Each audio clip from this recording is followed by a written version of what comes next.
Hello दोस्तों, कैसे हैं आप सब। आज की हमारी कहानी का नाम है जलन। अगर आपको अच्छी लगे तो चैनल को लाइक शेयर और सब्सक्राइब करना ना भूलें। माँ, पता है कल मुझे मैरिज एनिवर्सरी पर आपके दामाद ने डायमंड का कंगन और नेकलेस दिए हैं। बहुत ही खूबसूरत हैं। मैं आपको अपनी पिक सेंड करती हूँ। अपेक्षा उत्साहित होते हुए बोली, सच दामाद जी ने तुझे इतना कीमती तोहफा दिया।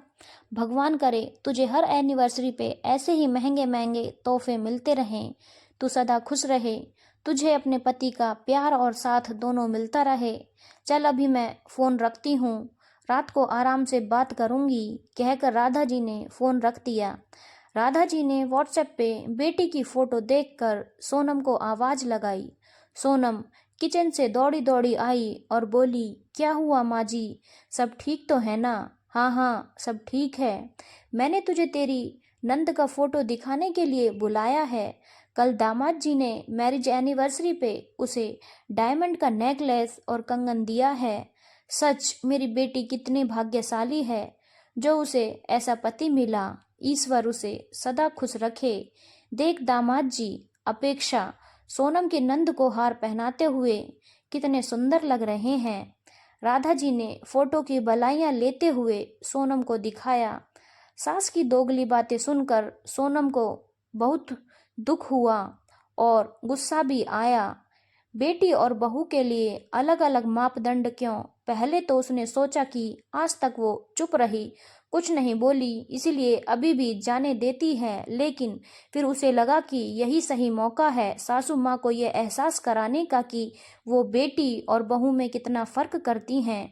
क्योंकि वो हमेशा सबके सामने यही जताती रहती हैं कि हम तो अपनी बहू को भी बेटी की तरह ही प्यार देते हैं। वो कहावत भी है ना कि लोहा जब तक गर्म हो तभी चोट करनी चाहिए। सोनम ने सासू माँ से उनका मोबाइल लिया और नंद नंदोई की फोटो देखते हुए बोली, माँ फोटो तो बहुत सुंदर है, पर मैं ये सोच रही हूँ कि दीदी को जीजा जी ने एनिवर्सरी पे डायमंड नेकलेस और कंगन दिया तो आपको इतनी खुशी हो रही है, पर जब आपके बेटे ने मुझे एनिवर्सरी पे गोल्ड की चेन दी थी तब तो आपने खुश होने की बजाय तानों की बौछार लगा दी थी। कितना कुछ कहा था अपने बेटे से आपने। क्या जरूरत थी बहू को सोने की चेन देने की। कुछ देना ही था तो कोई सूट या साड़ी दे देता। कीमती तोहफे देना ये सब बेकार के चोचले हैं। जोरू का गुलाम हो गया है बस। जैसे वो पट्टी पढ़ाती है वैसे ही करता है। ये सब बेकार की बातें क्यों लेकर बैठ गई।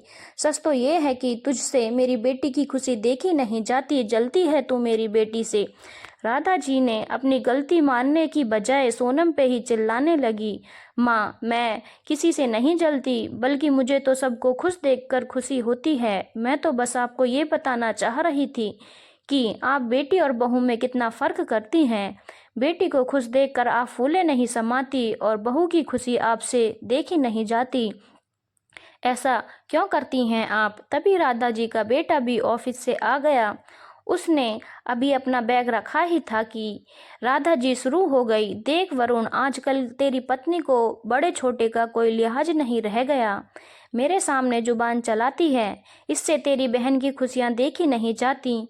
उसकी कल मैरिज एनिवर्सरी थी तो दामाद जी ने उसे डायमंड का नेकलेस और कंगन दे दिया कि तेरी पत्नी के पेट में दर्द होने लगा।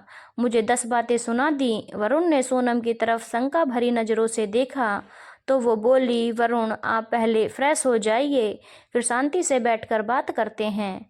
ऐसा कोई बड़ा मुद्दा नहीं है। सोनम प्लीज, मुझे तुम अभी सब कुछ बताओ, क्या हुआ। जब तक मैं सब सुन नहीं लूँगा मुझे चैन नहीं मिलेगा। वरुण परेशान होते हुए बोला, अरे ये क्या बताएगी, मैं तुझे बताती हूँ, कहकर राधा जी ने सारा किस्सा नमक मिर्च लगाकर वरुण को सुना दिया। राधा जी ने सोचा कि उसकी बातें सुनकर वरुण सोनम पे गुस्सा होगा, लेकिन ये क्या, वरुण तो उल्टा राधा जी पे ही गुस्सा होते हुए बोला, माँ सोनम ने कुछ भी गलत नहीं कहा, आप हरकतें ही ऐसी करती हैं कि ना चाहते हुए भी सामने वाले को बोलना पड़ता है। क्या ये सच नहीं है कि हमारी मैरिज एनिवर्सरी पे आपने कितना कलेश किया था। सोनम बेचारी ने तो मुझसे कहा ही नहीं था कि उसको सोने की चैन चाहिए, वो तो मैं ही अपनी मर्जी से ले आया था, क्योंकि उसके पास भारी भारी सोने के सेट तो थे। पर रोज़ पहनने के लिए गले की चेन नहीं थी। आपको तो कोई फ़र्क नहीं पड़ा कि बहू का गला खाली रहता है, पर मुझसे उसका सोना गला नहीं देखा जाता था, इसीलिए मैं सोने की चैन ले आया। आपने सब गहने दीदी को दे देती हो, सोनम के बारे में कभी सोचती नहीं। पति होने के नाते मुझे तो अपनी पत्नी की खुशियों का ध्यान रखना पड़ेगा ना। पापा भी तो आपको हर मैरिज एनिवर्सरी पर कोई ना कोई गहना तोहफे में देते थे, और मैंने अपनी पत्नी को कुछ दिया तो आपने मुझे जोरू का गुलाम और न जाने कितनी बातें सुना दी। माँ, यदि आप चाहती हो कि सब आपका सम्मान करें तो आपको अपना ये दोगलापन छोड़ना पड़ेगा, वरना फिर मैं भी कुछ नहीं कर सकता। बेटे का दो टूक जवाब सुनकर राधा जी को अपनी गलती का एहसास हुआ। उसने सोनम से माफ़ी मांगी। सोनम राधा जी को गले लगाते हुए बोली, माँ, मेरा मकसद आपसे माफ़ी मंगवाना नहीं था, ना ही मुझे दीदी से कोई ईर्ष्या है। मैं तो बस आपको ये समझाना चाहती थी कि आप जैसे दीदी की खुशियों में खुश होती हैं, वैसे ही अपने बेटे बहू की खुशियों में भी खुश हुआ करें। इससे घर में शांति का माहौल भी रहेगा और हम सबका आपस में प्यार व सम्मान भी बना रहेगा। सही कह रही है तू बहू, अब से मैं ऐसी कोई बात नहीं करूँगी जिससे मेरे बेटे बहू का दिल दुखे। आखिर तुम दोनों ही तो मेरे अपने हो। राधा जी बेटे बहू को गले लगाते हुए बोली। धन्यवाद दोस्तों, अगर आपको कहानी अच्छी लगी हो तो चैनल को लाइक, शेयर और सब्सक्राइब करना ना भूलें।